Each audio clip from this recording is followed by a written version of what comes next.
Hello everyone, welcome to the Balaji junction. और आज इस वीडियो में हम लोग हार्डी वेनबर्ग से रिलेटेड कुछ क्वेश्चन सॉल्व करेंगे जो कि एग्जाम में पूछे जाते हैं। So the first question is you have to tell one condition specified for Hardy Weinberg law is.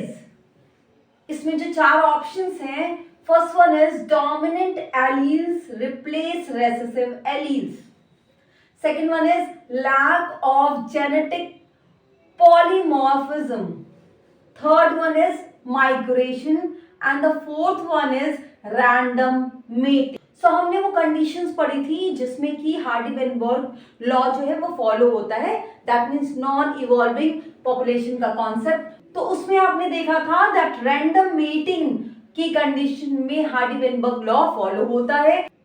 Alleles का रिप्लेसमेंट ये भी जो है वो इवोल्यूशन को दिखाता है, तो ये भी नहीं होगा। लैक ऑफ जेनेटिक पॉलीमॉर्फिज्म ये भी नहीं होगा क्योंकि ये भी इवोल्यूशन को दिखाता है। माइग्रेशन ऑल्सो शोज इवोल्यूशन, तो correct answer will be random mating. इसी तरीके से सेकेंड क्वेश्चन है which of the following cause deviation from Hardy Weinberg equilibrium. Hardy Weinberg law भी कहा जाता है, हार्डी वेनबर्ग इक्विलिब्रियम भी कहा जाता है। वन मोर थिंग, हार्डी और वेनबर्ग ये दो साइंटिस्ट थे जिन्होंने इंडिपेंडेंटली इस लॉ को दिया था, तो ये एक ही साइंटिस्ट का नाम नहीं है। सो हमें ये बताना है कि इनमें से कौन जो है वो डेविएट करेगा। तो पहला है स्मॉल पॉपुलेशन साइज। तो हमने पढ़ा था कि हार्डी वेनबर्ग लॉ के केस में जो पॉपुलेशन साइज होनी चाहिए वो लार्ज होनी चाहिए और वही बाकी चीजों को काफी हद तक नलिफाई करता है। तो ये तो हार्डी वेनबर्ग को डेविएट कर रहा है, तो ये ऑप्शन तो सही है। दूसरा देखते हैं रैंडम मेटिंग। रैंडम मेटिंग तो हार्डी वेनबर्ग लॉ को फॉलो कराता है, तो ये गलत है।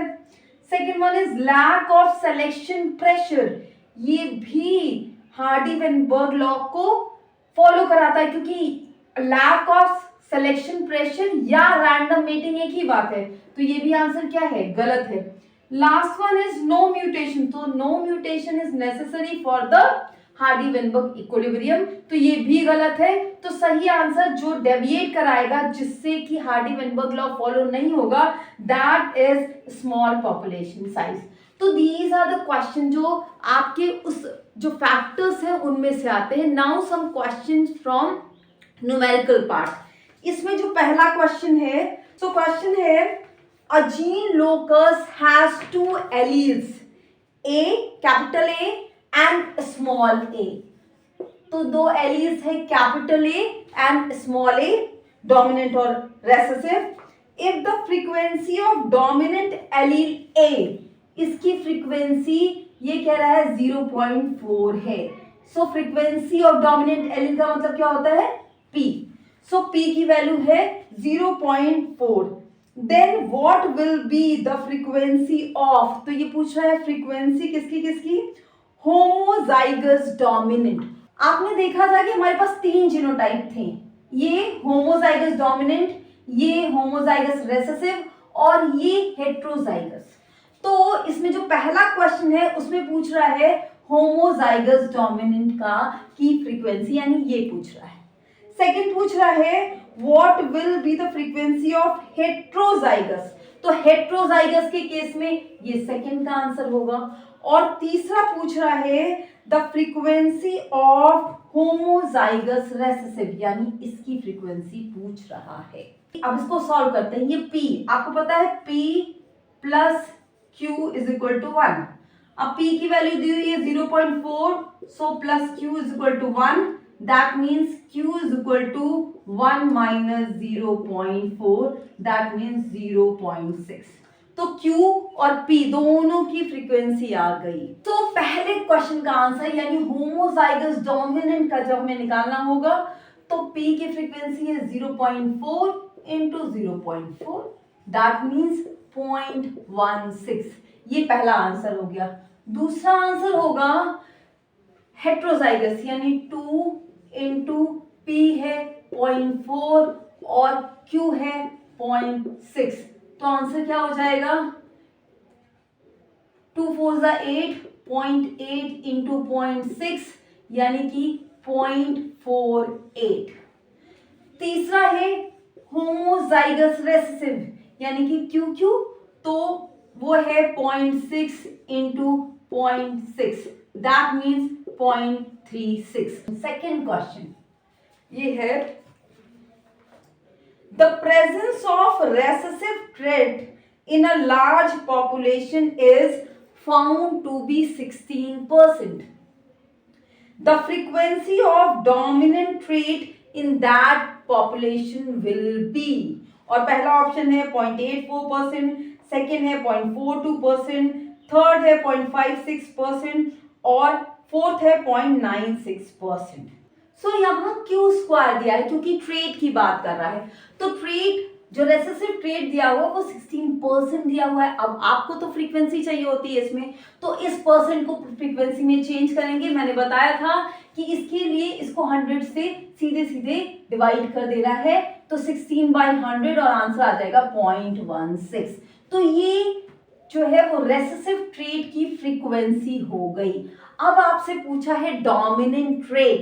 ट्रेट का मतलब होता है फिनोटाइप। मैंने आपको बताया था कि जब एलील की फ्रीक्वेंसी पूछेगा तब आप इक्वेशन लगाएंगे P + Q = 1, लेकिन जब भी जीनोटाइप या फिनोटाइप पूछेगा तब आप ये वाला इक्वेशन लगाएंगे P² + Q² + 2PQ = 1।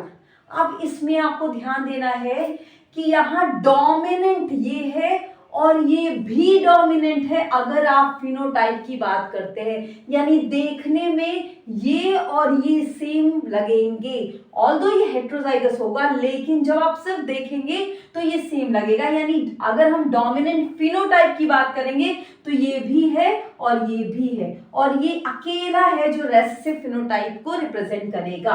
तो अगर हमें डोमिनेंट फिनोटाइप निकालना है दैट मीन्स हमको निकालना है P² + 2PQ, और वो हो जाएगा जब हम 1 में से माइनस कर देंगे Q² को, तो 1 वही रहेगा। Q² की वैल्यू आपको पता है 0.16, तो आंसर आ जाएगा 0.84। So that will be the answer. यहां आपको ध्यान देना है अगर डोमिनेंट होमोजाइगस जीनोटाइप पूछे तो भी P² निकालेंगे, अगर डोमिनेंट केवल फिनोटाइप पूछे तो फिनोटाइप में P² भी डोमिनेंट फिनोटाइप है और 2PQ भी डोमिनेंट फिनोटाइप है, तो इन दोनों को जोड़ के निकालेंगे। और अगर रेसेसिव फिनोटाइप पूछे तो Q² है, रेसेसिव जीनोटाइप भी पूछेगा तो भी Q² है। So next question, in a random meeting population frequency of disease causing recessive allele is 80%. What would be the frequency of carrier individual in a population? तो देखिए इसमें कह रहा है कि जो डिजीज कॉजिंग रेसेसिव एलील है इसमें फ्रीक्वेंसी किसकी दे रही है, रेसेसिव एलील की, यानी क्यू दे रहा है, लेकिन किस में दे रहा है, परसेंट में। तो आपको पता है परसेंट को चेंज किया जाता है किस में, फ्रीक्वेंसी में, तो ये आ जाएगा आपका 0.8, तो Q तो आ गया आपका 0.8। अब पूछ रहा है कि what would be the frequency of carrier individual in population। Carrier individual की पॉपुलेशन पूछ रहा है, उसकी फ्रीक्वेंसी पूछ रहा है।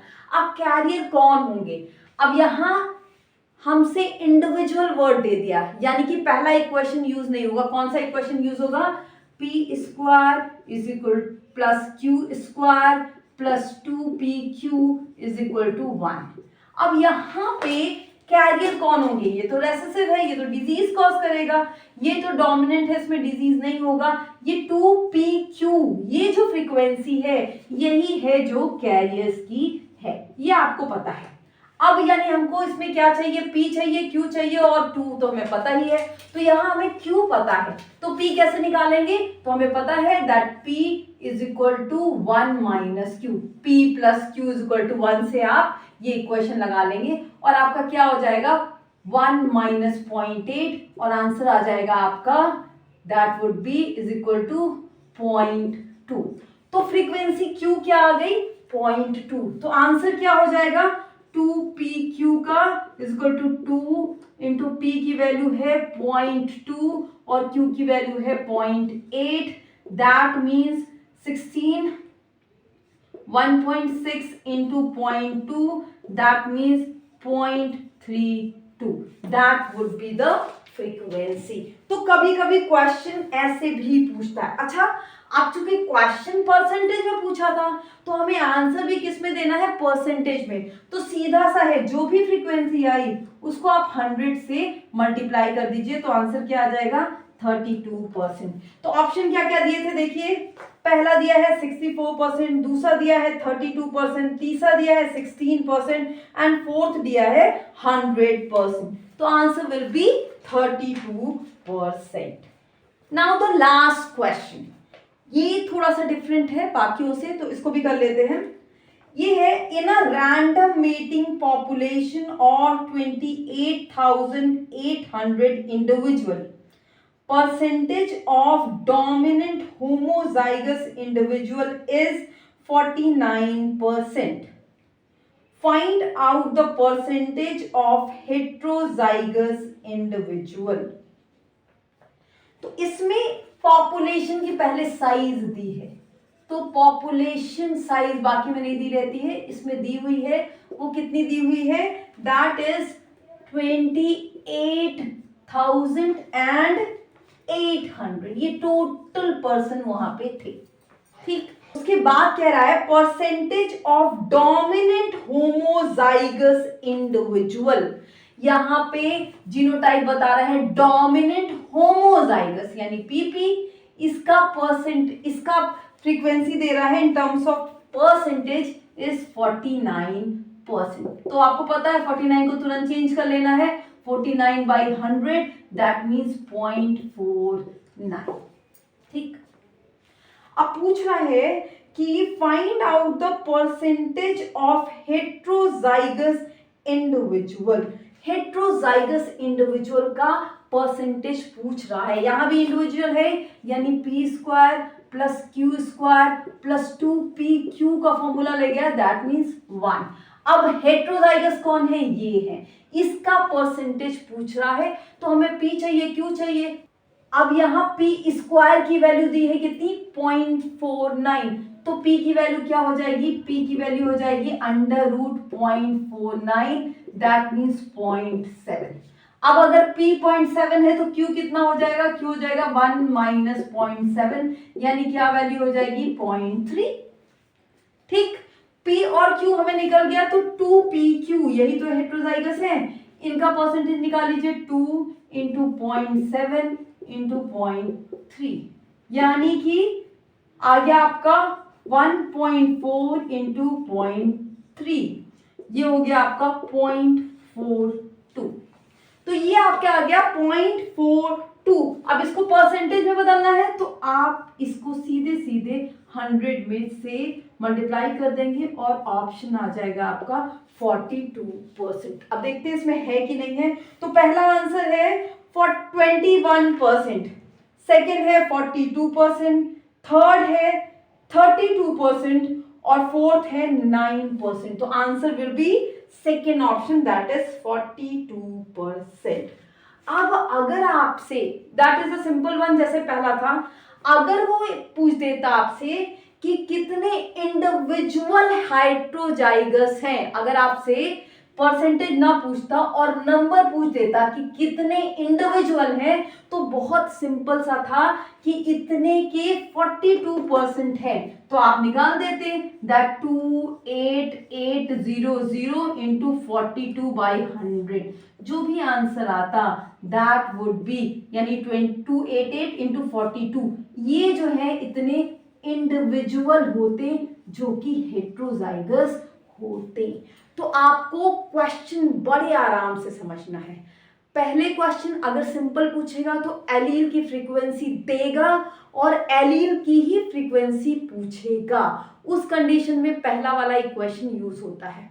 अगर एलील की फ्रीक्वेंसी देता है और आपसे या तो फिनोटिपिक अपीयरेंस वाला कोई क्वेश्चन पूछता है या तो इंडिविजुअल के बारे में पूछेगा, जीनोटाइप के बारे में पूछ सकता है, उस कंडीशन में आपको सेकंड वाला इक्वेशन यूज करना है और उसके लिए हो सकता है पहले वाले से Q या P की वैल्यू निकालनी पड़े। अगर परसेंटेज में पूछता है तो फ्रीक्वेंसी को 100 से मल्टीप्लाई कर देंगे। अगर परसेंटेज में दिया है और आपको उसको फ्रीक्वेंसी में बदलना है तो उसको 100 से डिवाइड कर देंगे। और अगर नंबर ऑफ इंडिविजुअल पूछेगा तो पॉपुलेशन साइज देगा, तब आपको जितने भी परसेंटेज आए हैं उसको मल्टीप्लाई कर देना है। जैसे कि परसेंटेज निकालते हैं तो 42/100 को टोटल नंबर से मल्टीप्लाई कर दिया, या अगर फ्रीक्वेंसी के टर्म में है तो सीधे सीधे इसको मल्टीप्लाई कर देना है उस नंबर से और आपका आंसर आ जाएगा। I hope it will work for you. Thank you so much.